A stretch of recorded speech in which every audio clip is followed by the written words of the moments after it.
The soft morning light filtered through the tall oak trees that lined the streets of Evansville, Georgia. Grace Carter, her hands carefully balancing a tray of beautifully frosted cupcakes, approached the town's courthouse. Her heart beat a little faster than usual. At 7 months pregnant, even small acts like climbing the courthouse steps felt like a feat. Yet, there was a quiet determination in her, a quality her husband, James, often called her unshakable Grace. "Good morning, Mrs. Carter," called a passing neighbor, tipping his hat. Grace smiled warmly. "Good morning, Mr. Harlan. Beautiful day, isn't it?" The courthouse loomed ahead, its red brick facade and white pillars a symbol of authority. Inside, Judge Walter Dixon presided over the lives of Evansville's residents.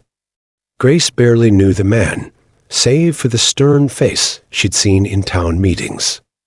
Still, something in her heart told her this gesture mattered. After all, small acts of kindness could ripple into something greater. Inside the courthouse, the air was cool and smelled faintly of old paper and wood polish. Grace's heels clicked softly against the marble floor as she made her way to the clerk's desk. "I'd like to deliver these to Judge Dixon," she said with a polite smile. The clerk, a young woman with weary eyes, hesitated. "Judge Dixon doesn't usually take personal gifts," she replied, glancing skeptically at the cupcakes. "They're not a gift, really," Grace explained, her voice gentle but firm. "Just a gesture. I've heard he's been working hard lately, and I thought, well, everyone deserves a little kindness." The clerk raised an eyebrow, but eventually nodded. "All right, let me see if he's free." Moments later, Grace stood outside Judge Dixon's chambers. The door creaked open, revealing the imposing figure of Walter Dixon. His graying hair was neatly combed, and his sharp eyes scanned her with a mixture of curiosity and impatience. "Yes?" he said curtly. Grace offered a nervous smile. "Good morning, Judge Dixon. I'm Grace Carter. I wanted to bring these by." She held up the tray. "Cupcakes. To say thank you for all the work you do for the community." Dixon's brows knit together, his stern expression softening for a fleeting moment before returning to its usual rigidity. "Mrs. Carter, is it? I don't believe we've met." "No, sir," Grace admitted. "I've seen you at town meetings, though. My husband and I just moved here a few years ago." He hesitated, then stepped aside, gesturing for her to enter. "Well, I suppose I can't refuse a pregnant woman's goodwill." The corners of Grace's mouth lifted into a grateful smile. "Thank you, Judge Dixon." Inside the chambers, the walls were lined with bookshelves filled with thick legal volumes. The room felt cold, almost sterile, but Grace's presence seemed to bring a warmth that had long been absent. "Why cupcakes?" Dixon asked, his tone still guarded as he eyed the tray. Grace laughed softly, a sound like sunlight breaking through clouds. "Because they're simple, sweet, and remind people that kindness doesn't have to be complicated." For a moment, Judge Dixon seemed to relax. He reached for one of the cupcakes and took a bite. His expression didn't change much, but Grace noticed the faintest flicker of surprise in his eyes. "Not bad," he muttered, brushing a crumb from his lips. Grace's smile widened. "Thank you, Judge Dixon. I hope you have a good day." As she turned to leave, Dixon's voice stopped her. "Mrs. Carter," he said, his tone softer now. "Not many people go out of their way for others these days. It's refreshing." Grace nodded, her heart swelling with a sense of purpose. Sometimes all it takes is one small gesture to make a difference, Judge Dixon. As Grace exited the courthouse, she felt a lightness in her step, despite the weight of her growing belly. The sun shone a little brighter, or perhaps it was just her imagination. Either way, she knew this moment, however small, mattered. She believed in the power of kindness, and she hoped that even someone as seemingly unyielding as Judge Dixon might, in time, believe in it too. In the back of her mind, she wondered if this small act would have any ripple effects. What she didn't know was that this morning would set the stage for a battle far greater than she could imagine, a battle for justice, for dignity, and for the very soul of Evansville. The courtroom was unusually crowded that day. People whispered in hushed tones as they filed into the wooden benches. The tension in the air was palpable. A young man named Ethan Reed, barely out of high school, stood accused of stealing from a local grocery store. Grace Carter, seated in the back, watched as the bailiff escorted Ethan to the defendant's table. His face was pale, his hands trembling slightly as he clutched the edge of the table. Grace couldn't help but feel a pang of sorrow for him. Ethan was a familiar face in the community, quiet, hard-working, and always polite. She had often seen him helping his grandmother, a frail woman who relied on his strength to get through her days. The thought of him stealing seemed impossible. Judge Walter Dixon entered the courtroom, his black robe swaying with authority. The room fell silent as he took his seat, his sharp eyes scanning the faces before him. "Ethan Reed," Dixon began, his voice cold and devoid of emotion. "You stand accused of theft. How do you plead?" "Not guilty, Your Honor," Ethan replied, his voice shaking. Grace leaned forward, her heart pounding. Something about the way Ethan spoke, raw, vulnerable, compelled her. She couldn't just sit there and watch. She whispered a silent prayer for strength and stood up. "Your Honor," she called out, her voice firm but respectful. The room turned to her, eyes wide with shock. Judge Dixon raised an eyebrow, clearly annoyed. "Mrs. Carter, this is not the time or place for interruptions. Sit down." Grace swallowed hard but stood her ground. "Your Honor, I believe there's been a mistake. Ethan is not a thief. He's a good young man who helps his grandmother every day. He couldn't have done this." Judge Dixon's expression darkened, his lips pressing into a thin line.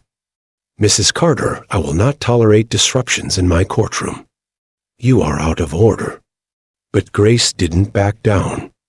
Her voice softened, laced with emotion. "Your Honor, I know I'm not supposed to speak out of turn, but someone has to.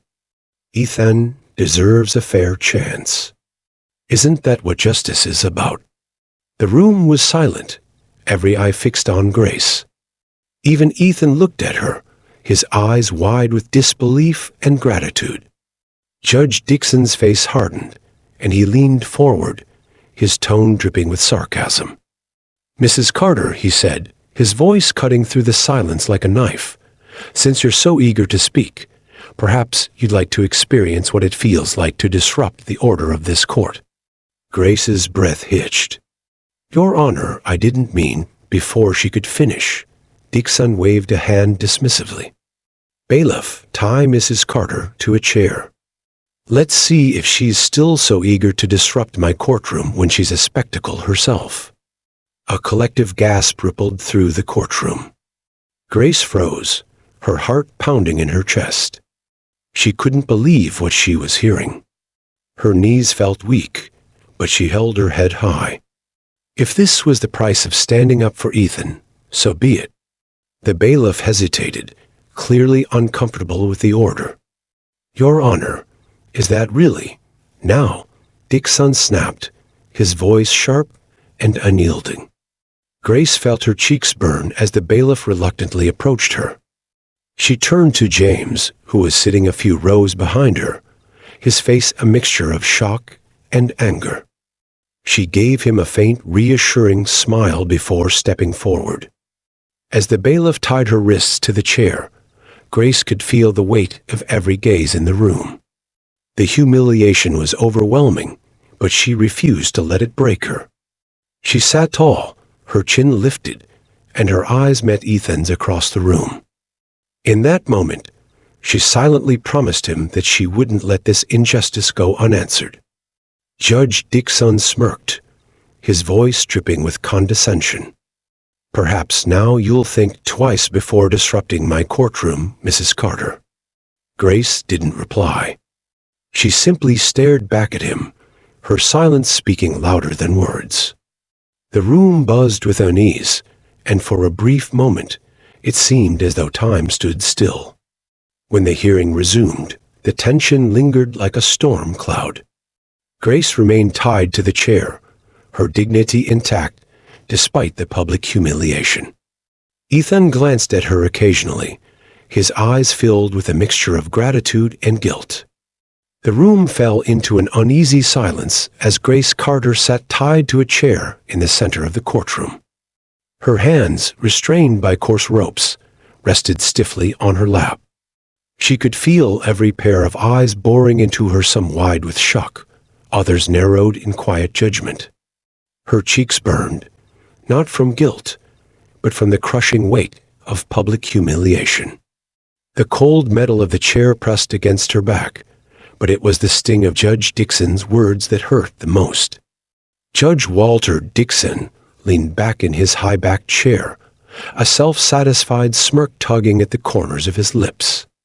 "Let this serve as a lesson," he announced, his voice echoing through the room.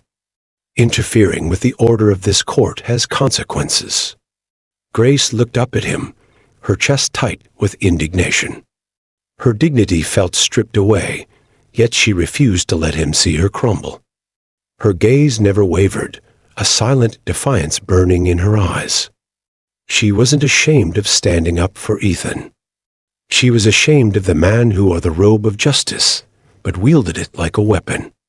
From the back of the courtroom, James Carter sat frozen in disbelief. His hands gripped the edge of the bench, his knuckles turning white. He wanted to charge forward, to demand that the ropes be cut, to defend his wife from this mockery. But Grace's calm, steady presence stopped him. She had always been the strong one, the steady voice in the storm. And now, even in the face of this absurd punishment, she was showing the entire courtroom what resilience looked like. "Cowards," James muttered under his breath, his voice low enough that only the person next to him, a woman clutching her purse, could hear. She nodded in quiet agreement, her lips pressed into a thin line. Across the room, Ethan Reed sat at the defendant's table, his hands clenched into fists. He shifted uncomfortably in his chair, his face a mixture of gratitude and guilt. Grace's act of courage had turned the courtroom's attention away from his trial, but at what cost? He couldn't stop staring at her, tied up like a criminal, all because she believed in him. "Ethan," his public defender whispered, nudging him gently. "Focus. You need to focus on your case." But how could he focus when the only person who seemed to believe in him was being humiliated before his eyes? The spectators murmured among themselves, the air thick with tension. A middle-aged man leaned over to his wife and whispered, "This isn't right." She was just trying to stand up for the boy. His wife shushed him, glancing nervously at Judge Dixon. "You want to end up tied to a chair too?" she hissed. Meanwhile, a younger woman near the back discreetly pulled out her phone and began recording the scene. Her fingers trembled as she hit the record button, knowing this moment would leave a mark on Evansville far beyond the courthouse walls. Grace shifted slightly in the chair, testing the ropes. They were tighter than she expected, biting into her wrists. She closed her eyes for a moment, taking a deep breath to steady herself. She thought of the life growing inside her, of the child who would one day look to her as an example. Would they see a woman who had bowed under the weight of injustice? Or would they see someone who stood tall, even when forced to sit? She opened her eyes, her voice calm but firm. "Your Honor, I understand your authority, but justice isn't about silencing people. It's about listening. Judge Dixon's smirk faltered for just a moment, replaced by a flash of irritation. He slammed his gavel down sharply. You've made your point, Mrs. Carter. Bailiff, remove her from the courtroom. The bailiff hesitated, glancing at Judge Dixon and then back at Grace. His face betrayed his discomfort, but he followed the order, untying the ropes with fumbling hands. As Grace stood, rubbing her sore wrists, she turned to face the room. Her voice, though quiet, carried a strength that filled the space. Ethan is innocent, she said, her gaze sweeping across the spectators. And no one, not even a judge, should silence those who seek justice. For a moment, the room remained silent, her words hanging in the air like a challenge. Then, one by one, the spectators began to rise, their faces filled with quiet solidarity. Grace walked back to her seat, her head held high, her husband's steady hand reaching out to guide her. Judge Dixon watched the scene unfold, his jaw tightening. He slammed the gavel again. This court is adjourned, he barked, his voice tinged with frustration. As the crowd began to disperse, whispers rippled through the room. What had started as a routine trial had turned into a defining moment for the town of Evansville. And though Grace Carter had left the courtroom bruised, she had planted a seed that would grow into something far bigger than anyone could imagine. The ride home from the courthouse was heavy with silence. James Carter gripped the steering wheel tightly, his knuckles pale against the dark leather. Beside him, Grace sat quietly, staring out the window as the town of Evansville passed by in a blur. Her hands rested protectively on her growing belly, her mind replaying the humiliation of the courtroom over and over. The car came to a gentle stop outside their modest two-story home. James cut the engine and turned to her, his eyes filled with a mixture of concern and anger. "Grace," he said, his voice low and steady. "You didn't deserve that. No one deserves that." She turned to him, her lips trembling as she tried to summon words that felt adequate. I couldn't sit there and do nothing. Ethan needed someone to believe in him." James reached over, taking her hands in his. His touch was warm, grounding her in a moment that felt like it might slip away. "And you were right to stand up for him. But what that man did to you, it wasn't just wrong, Grace. It was an abuse of power." Grace's eyes filled with tears, but she quickly blinked them away. "It's not about me, James. It's about what's right. Judge Dixon, he's supposed to protect justice, not mock it." James exhaled deeply, leaning back against the driver's seat. His jaw tightened, his mind racing with thoughts of what to do next. "We're not letting this slide," he said firmly. "What he did today, that wasn't just an insult. It was a warning. If we let this go, he'll keep doing it to Ethan, to others, to anyone who dares to speak up." Inside the house, the air felt warmer, more comforting. The faint smell of lavender lingered from the candle Grace had lit that morning. James paced the living room while Grace sank into the couch, her hands still trembling slightly.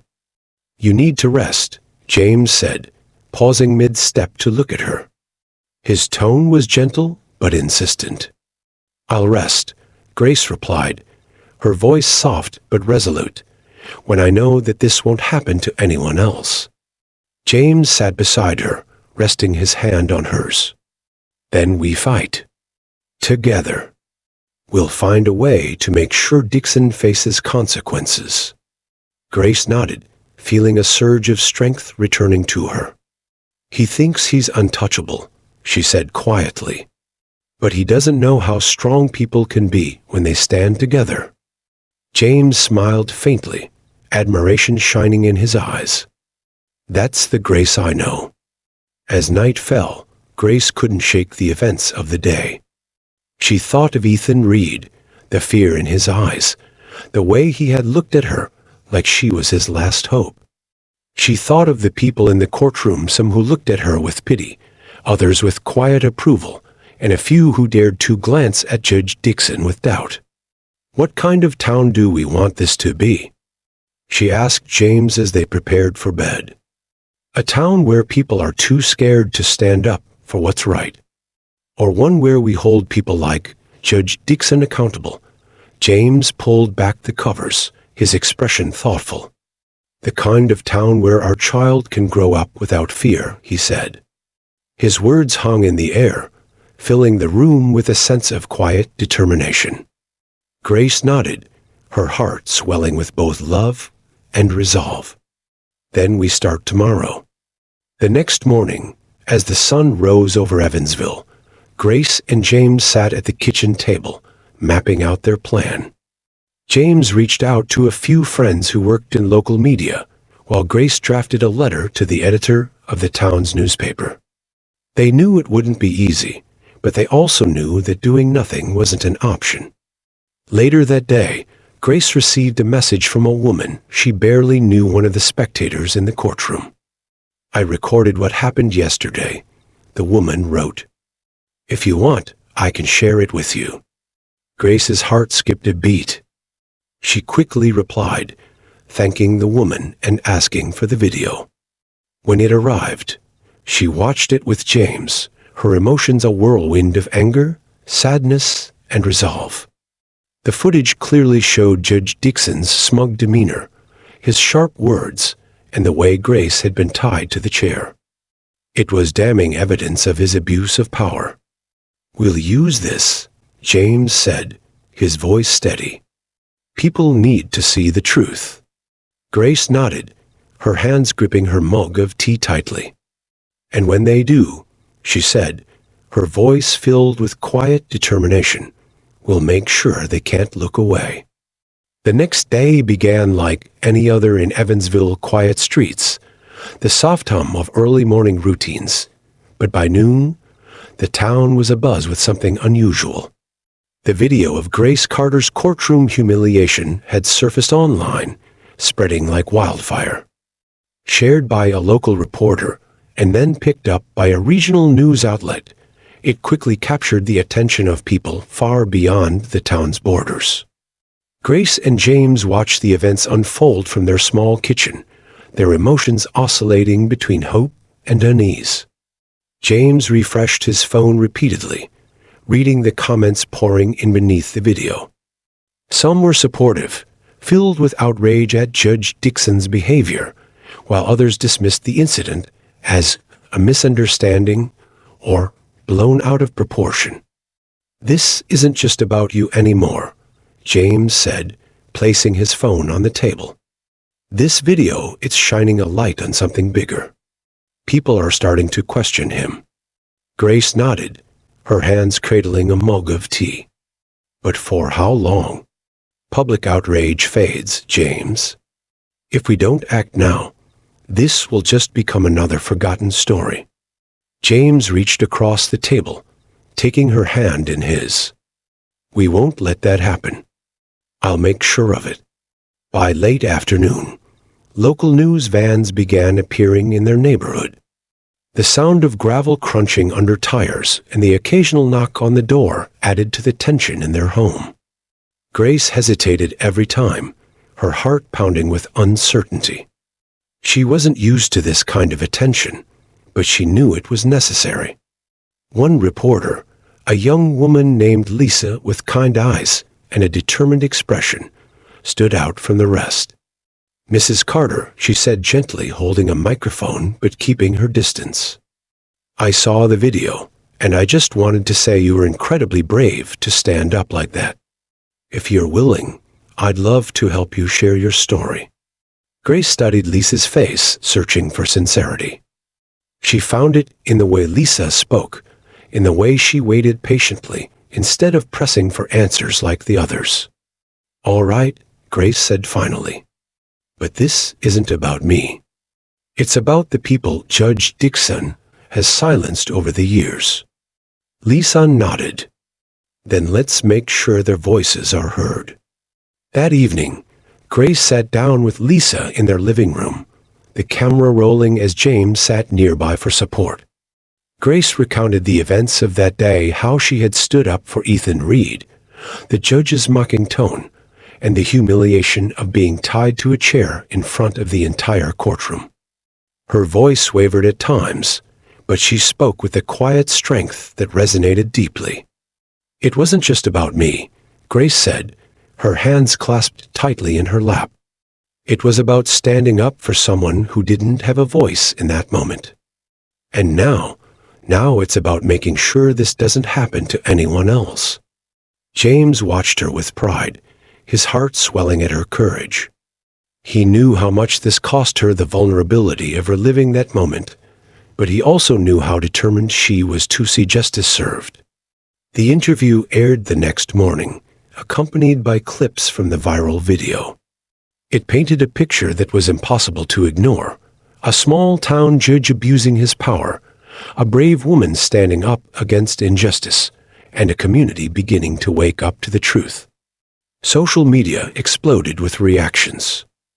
Hashtags like #JusticeForGrace and #DixonMustGo began trending locally, then regionally. People from all walks of life chimed in, some sharing their own stories of judicial misconduct, others calling for Dixon's removal. At the courthouse, Judge Dixon tried to maintain his usual stoic demeanor, but the cracks in his confidence were beginning to show. His dismissive statement to a local reporter, calling the incident a misunderstanding and overblown, only fueled the fire. People were no longer willing to accept vague excuses. They wanted answers, and more importantly, they wanted accountability. As Grace scrolled through the messages of support pouring in, she felt a mix of emotions. Gratitude, certainly, for the strangers who stood with her, but also fear. The attention brought with it a spotlight that could turn harsh at any moment. She turned to James, her voice barely above a whisper. "What if this gets worse before it gets better?" James placed a reassuring hand on her shoulder. "Then we'll face it together. You've already done the hardest part, Grace. You stood up. Now we just keep going." She nodded, taking a deep breath. "All right," she said, her voice steadier now. "Let's keep going." The kitchen table was covered in papers, printouts of court records, handwritten notes, and a laptop with tabs open to local news articles. Grace and James sat across from each other, the light from the overhead fixture casting long shadows across their faces. The air was heavy with purpose, their shared determination transforming the quiet home into the nerve center of a growing movement. "We need more than just the video," James said, his voice steady but urgent. "It's powerful, but if we can prove that this isn't an isolated incident, it'll be impossible for them to ignore." Grace nodded, her fingers tapping anxiously against the edge of her mug.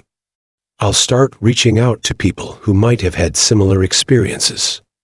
Dixon's been on the bench for years. There's no way this is the first time he's abused his power." James leaned back in his chair, his gaze thoughtful. "I'll handle the court records. There's got to be a pattern, a way to show that he's been targeting certain people." Later that afternoon, Grace posted a heartfelt message on social media, calling for anyone who had faced mistreatment in Judge Dixon's courtroom to come forward. The response was immediate and overwhelming. Messages began flooding in, some from people who shared their stories of harsh sentences and public humiliation, others offering words of encouragement and support. One message stood out. It was from Ethan Reed. "Mrs. Carter," he wrote, his words hesitant but earnest, "I've been thinking about what you did for me. I want to help. Judge Dixon's been doing this for years, especially to people like me. I can't stay quiet anymore." Grace felt a lump rise in her throat as she read his message.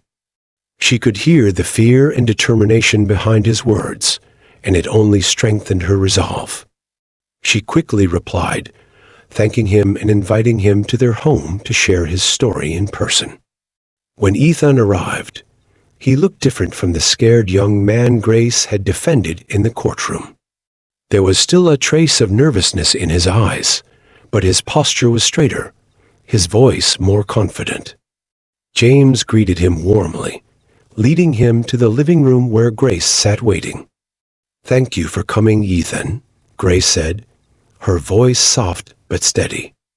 "I know this isn't easy," Ethan nodded, his hands fidgeting slightly in his lap. "It's not, but after what you went through, Mrs. Carter, I feel like I owe it to you and to myself to speak up." He began to recount his experiences, his voice gaining strength as he went on. He spoke about the way Judge Dixon had dismissed him in court, his harsh tone, and the way he seemed to target young men like him, especially those who couldn't afford proper legal representation. "It's like he already decided I was guilty before I even opened my mouth," Ethan said, his frustration evident. "And it's not just me. I've seen him do it to others too. People who didn't have anyone to stand up for them." James nodded, jotting down notes as Ethan spoke. "You're not alone, Ethan. The more people come forward, the stronger our case will be." The stories began to pile up. Grace and James received emails, phone calls, and visits from people who had faced similar treatment under Judge Dixon. One man, a single father, recounted how Dixon had publicly shamed him for being late to court, ignoring the fact that he had been delayed by a car accident. Another woman, a small business owner, described how Dixon had berated her for trying to represent herself in a property dispute. Each story added weight to their cause, painting a picture of a judge who had long wielded his authority with cruelty and bias. But with the growing momentum came growing risks. Late one evening, James opened the door to take out the trash and found their mailbox smashed, its contents scattered across the lawn. A spray-painted message on their fence read, "Stay quiet or else." Grace's heart sank as she stared at the words, the reality of their fight sinking in. "James," she whispered, her voice trembling, "what if this gets worse? What if they—" James cut her off gently, pulling her into a protective embrace. "We're not backing down, Grace. This is exactly why we have to keep going. They're scared because they know we're getting closer to the truth." She nodded against his chest, taking comfort in his steadiness. "We can't let fear win," she murmured, more to herself than anyone else. "Not now." The next morning, Grace received a phone call from a local attorney named Hannah Blake. "Mrs. Carter," Hannah said, her voice calm and professional, "I've been following your story, and I want to help. If you're planning to take legal action against Judge Dixon, I'd be honored to represent you." Grace felt a surge of hope. "Thank you, Miss Blake. We've been gathering evidence, but we need all the help we can get." "You're not alone in this," Hannah replied firmly. "What Judge Dixon has done is a violation of trust, and it's time he answers for it."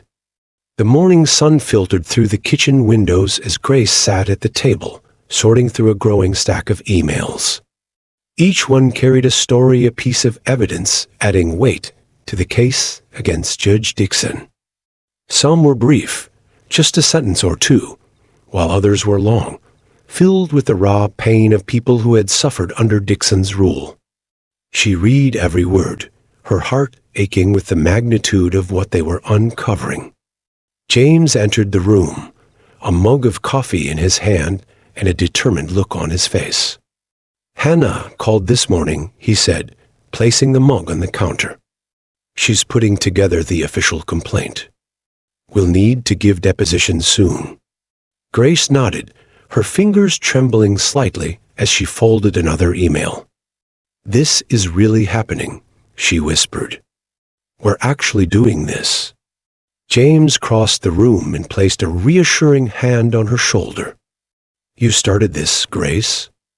You gave people the courage to speak up. Now it's our job to see it through.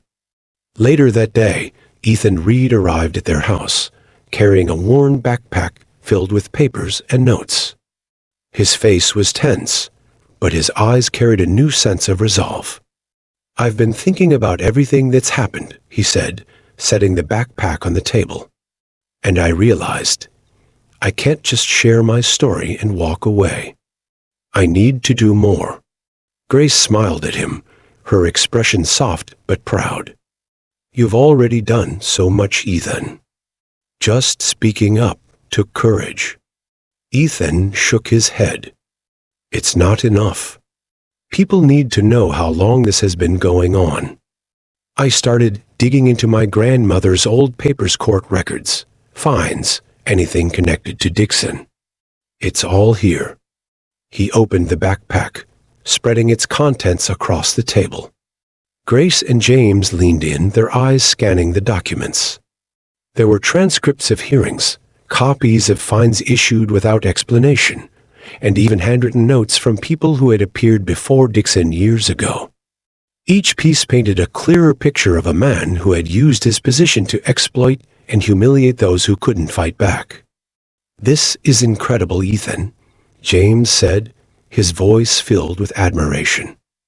"You're giving us exactly what we need to show the world who Dixon really is." But as their fight gained momentum, so did the pushback.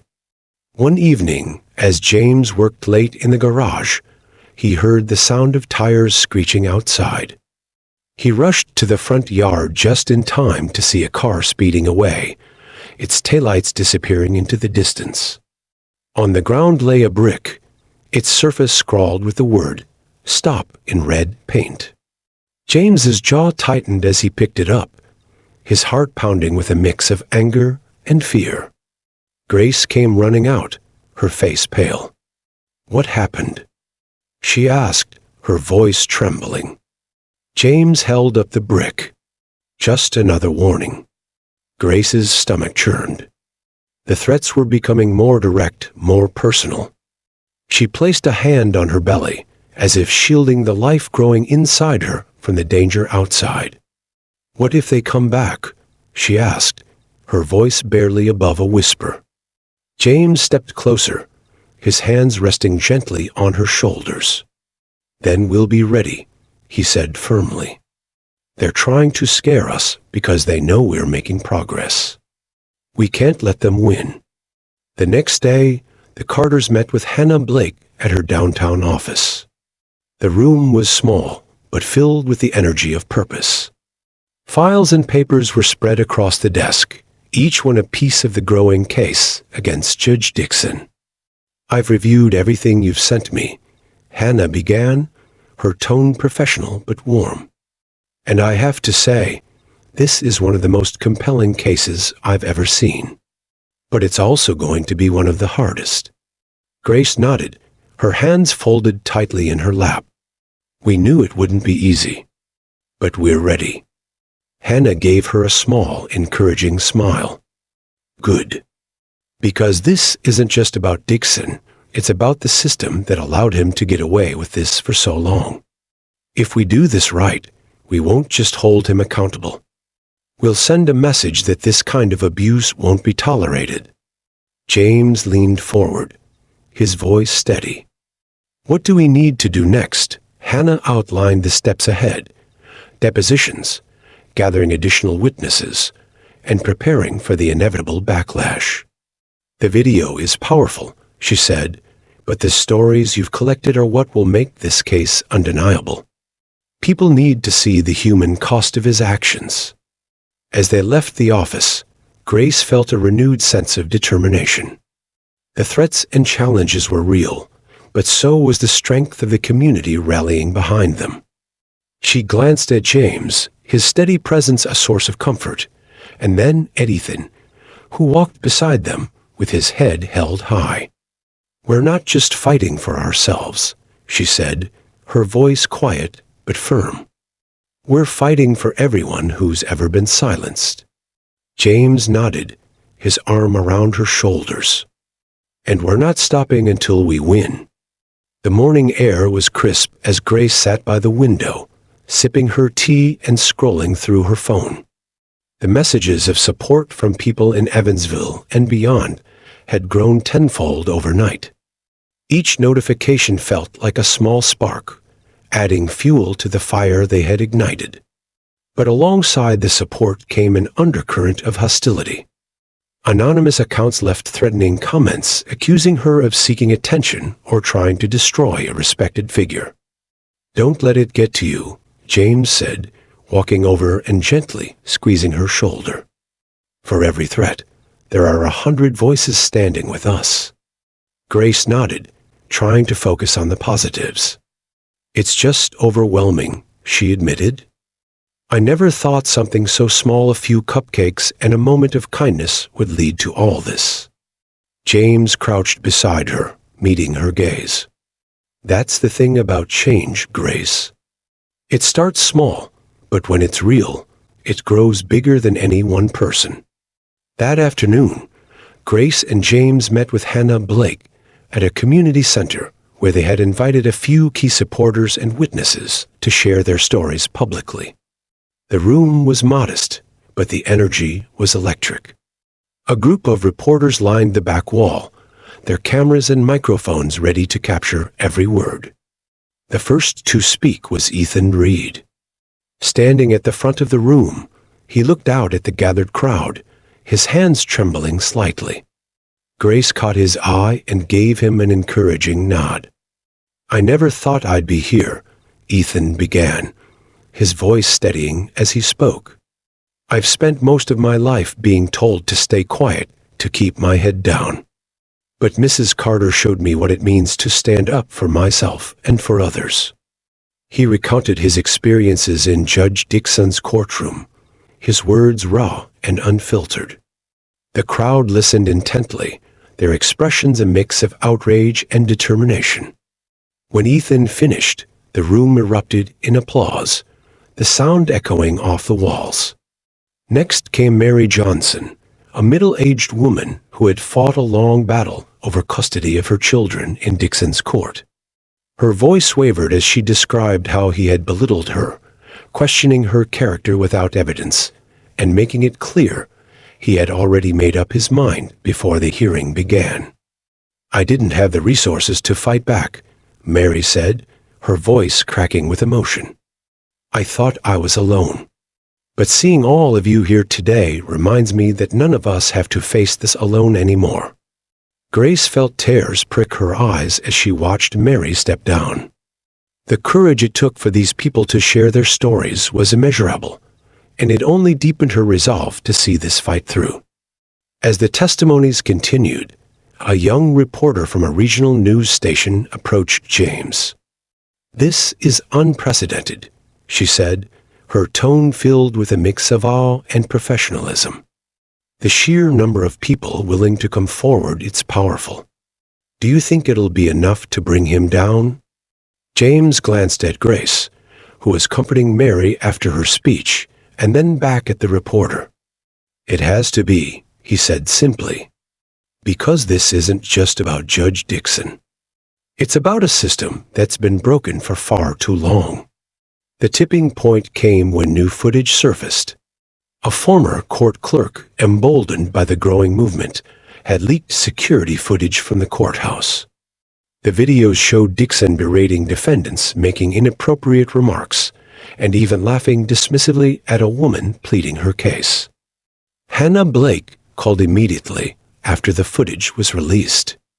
"This changes everything," she said, her voice crackling with urgency over the phone. "We're not just looking at misconduct anymore. This is systemic abuse. We need to escalate this to state investigators." Grace felt a wave of emotions crash over her: relief, anger, and a renewed sense of purpose. "What do we do next?" she asked, gripping the phone tightly. "Keep pushing," Hannah replied. "The evidence is undeniable, but we need the public to demand action. This isn't just about justice for you or Ethan. It's about ensuring this never happens again." The footage had a seismic impact. News outlets across the state picked up the story, and by evening, a crowd had gathered outside the courthouse. People held signs with slogans like "Justice for All" and "Dixon must go." The atmosphere was charged with both hope and urgency, the voices of the crowd blending into a powerful chorus. Grace and James stood at the edge of the crowd, watching as their small act of defiance had grown into something monumental. Grace turned to James, her eyes filled with emotion. "I can't believe this is actually happening." James took her hand, his grip firm and reassuring. "It's happening because you refused to stay silent," he said. "And because people like Ethan and Mary chose to stand with you."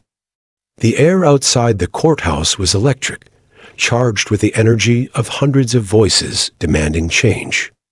Signs bobbed above the crowd, their messages bold and unrelenting. "Justice for Grace," "No more corruption," and "Dixon must go." The late afternoon sun cast a golden glow over the scene, but the weight of the moment felt heavier than the warmth of the light. Grace Carter stood at the edge of the crowd, her hands clutching the edges of a small note card. The words she had scribbled earlier felt inadequate now, dwarfed by the magnitude of the gathering. She glanced at James, who stood beside her, his calm presence grounding her. "You've got this," he said, his voice steady. "Just speak from your heart, Grace. That's what brought us here in the first place." She nodded, taking a deep breath. The thought of addressing so many people made her stomach twist, but she knew this moment was bigger than her fear. It wasn't just about her. It was about everyone who had ever been silenced, humiliated, or cast aside by those in power. As Grace stepped onto the makeshift stage, the crowd fell silent. The noise of car horns and distant chatter faded away, leaving only the soft rustle of the wind and the expectant gaze of the people before her. She gripped the microphone, her fingers trembling slightly. "My name is Grace Carter," she began, her voice clear, but tinged with emotion. "Some of you know me as the woman in that video, the one who dared to speak up in Judge Dixon's courtroom and paid the price for it. But I'm not here today to talk about myself. I'm here to talk about why this fight matters." She paused, her eyes scanning the faces in the crowd. She saw Ethan standing near the front, his head held high. She saw Mary Johnson holding a sign that read, "Justice for All."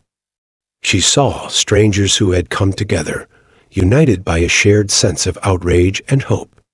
For too long, Grace continued, her voice growing stronger, we've allowed people like Judge Dixon to abuse their power. We've turned a blind eye because we thought nothing could be done. But that stops today. Today, we're saying enough is enough. The crowd erupted in applause, their cheers echoing off the courthouse walls. Grace felt a swell of emotion rise in her chest, but she held it back, determined to finish what she had started. "This isn't just about one man," she said, her voice firm. "It's about a system that has failed the very people it was meant to protect. It's about making sure that no one else has to endure the humiliation, the fear, and the injustice that so many of us have faced." As she spoke, Grace couldn't help but think of her unborn child. She thought of the world she wanted to create for them, a world where justice was real, where kindness wasn't punished, and where every voice mattered. Her resolve deepened, and her words flowed with renewed passion. "When I walked into that courtroom, I didn't know what would happen," she said. "I didn't know that standing up for someone else would lead to all of this. But what I do know is this: change starts with us. It starts with ordinary people doing extraordinary things. And together, we are unstoppable." The crowd roared their agreement, the sound washing over Grace like a wave. Tears pricked her eyes, but she stood tall, her chin lifted. In that moment, she felt the power of the collective, a force far greater than anything Judge Dixon could ever wield. But as the crowd chanted her name and the reporters snapped pictures, Grace couldn't ignore the shadow of danger that loomed over them. James had been right. The closer they came to justice, the harder their opponents would push back. The threats they had faced so far were only the beginning. That evening, as they returned home, James checked the locks on the doors twice and drew the curtains tightly. The messages on social media had grown darker, more direct. One in particular made Grace's blood run cold. "You think you're safe? Think again. What do we do?" she asked James, her voice barely above a whisper. "We stay strong," he said, his voice steady despite the fear flickering in his eyes. "We stay together. And we don't stop until justice is served." Grace nodded, her hand resting protectively on her belly. "This fight isn't just about us," she said. "It's about everyone who deserves to live without fear. And no matter what they try, we won't back down." The courthouse in Evansville was unusually quiet as Grace Carter and her husband, James, walked through its heavy wooden doors. The building, which had been the backdrop for so much pain and conflict, now stood as a symbol of accountability. Today marked the beginning of the end for Judge Walter Dixon. Inside, the tension was palpable. The air buzzed with anticipation as reporters and community members filled the benches, their voices low but urgent. At the front of the room, Dixon sat stiffly, his usual air of authority replaced by unease. For the first time, he was the one under scrutiny. Grace took a seat next to James, her hands folded tightly in her lap. She glanced around the room, spotting familiar faces: Ethan Reed, Mary Johnson, and others who had bravely shared their stories. Each of them carried a quiet determination, their presence a testament to the power of standing together. The proceedings began with a special investigator presenting the evidence against Dixon. Video clips, transcripts, and first-hand accounts painted a damning picture of his years-long pattern of abuse and misconduct. Each revelation drew murmurs from the crowd, the weight of the truth sinking in with every word. Grace listened intently, her emotions swirling. There was satisfaction in seeing Dixon finally held accountable, but there was also sadness, a recognition of the damage he had caused and the lives he had affected. As the investigator finished their presentation, Grace felt a wave of gratitude for the people who had come forward. Their voices had turned the tide, proving that even the most entrenched systems could be challenged when people united for a common cause. When the judge overseeing the hearing invited testimonies, Ethan Reed was the first to speak. He stood at the podium, his voice steady and clear. "For years, I thought people like me didn't matter," he said, his words carrying the weight of his journey. "But Mrs. Carter showed me that we do. And today, we're proving that no one, no matter how powerful, is above the law." The room erupted in applause, the sound echoing off the walls. Grace watched as Ethan returned to his seat, his head held high. He was no longer the scared young man she had defended in court, but a symbol of resilience and hope. As the testimonies continued, the atmosphere in the room shifted. The collective pain of the community transformed into a palpable sense of empowerment. Each story added another layer to the case against Dixon, leaving no room for doubt about his actions. Finally, the judge delivered the decision. Dixon would be removed from the bench immediately, pending further legal action. The room erupted into cheers, the noise filling every corner of the courthouse. For the first time in years, it felt like justice had prevailed. Outside, the crowd gathered on the courthouse steps, their energy jubilant and contagious. Reporters jostled to capture the moment, their cameras clicking furiously. Grace stood at the center, surrounded by the people who had made this victory possible. As the crowd quieted, Grace stepped forward to speak. She looked out at the sea of faces, each one a reminder of the power of unity. This victory isn't just about holding one man accountable, she began, her voice strong and clear. It's about sending a message that no one is above the law. It's about showing that when we stand together, we can create change. Her voice softened as she continued. I didn't start this fight to become a symbol or a hero. I did it because I believe in justice. And I believe in the goodness of people like all of you, who chose to stand up and say, enough is enough. Tears filled her eyes as the crowd erupted into applause. James placed a supportive hand on her shoulder, his pride evident in his expression. As the sun began to set, Grace and James walked away from the courthouse, their hearts lighter than they had been in months. The fight wasn't over. There were still systems to challenge, policies to change, and wounds to heal. But for the first time, they felt a sense of hope. In the quiet of their home that evening, Grace reflected on the journey that had brought them here. She thought of the cupcakes she had delivered to Dixon, the moment in court when she had stood up for Ethan, and the countless voices that had joined hers along the way. This is just the beginning, she said softly, her hand resting on her belly. James nodded, his arm around her shoulders. And it's a good one. Grace smiled, her heart full. Together, they had proven that even the smallest acts of courage could spark a movement, and that when people came together, they could change the world. The story of Grace Carter and the fight for justice in Evansville became a catalyst for change, inspiring communities across the country to stand up against injustice. The courthouse, once a place of fear, became a symbol of hope, a reminder that justice belongs to everyone.